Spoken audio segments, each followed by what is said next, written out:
Далеко не всем автолюбителям известно, куда можно пожаловаться на страховую компанию, если их законные права были нарушены. Это происходит как по вопросам обязательного, так и добровольного страхования.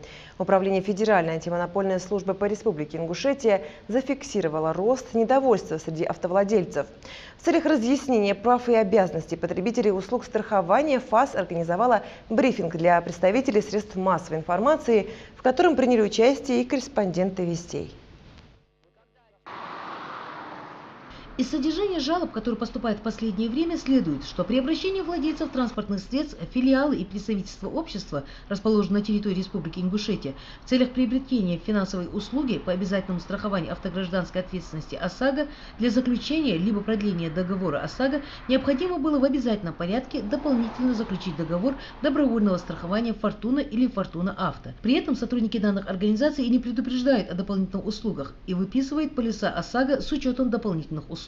Мы хотели бы обратиться к гражданам и нашей республики и сообщить им, что в случае навязывания дополнительных услуг, а как это проверить? Они могут зайти на сайт каждой организации, которая занимается страхованием, и у них узнать, какие есть коэффициент расчета.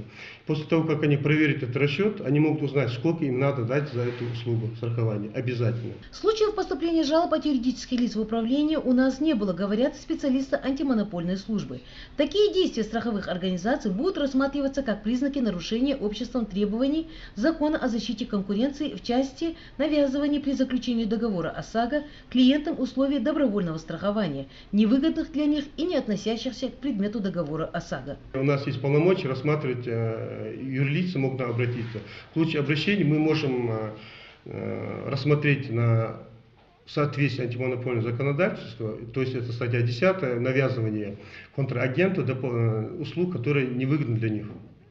По фактам нарушений Ингушским управлением будет вынесено предупреждение о прекращении действий, которые содержат признаки нарушений антимонопольного законодательства. Неисполнение предупреждений для организации может привести к возбуждению дела о нарушении антимонопольного законодательства, к оборотному штрафу от суммы годовой выручки общества. Мадина Хадзеева, Мадина Марзиева, Манск Гигиев, Вести Ингушетия.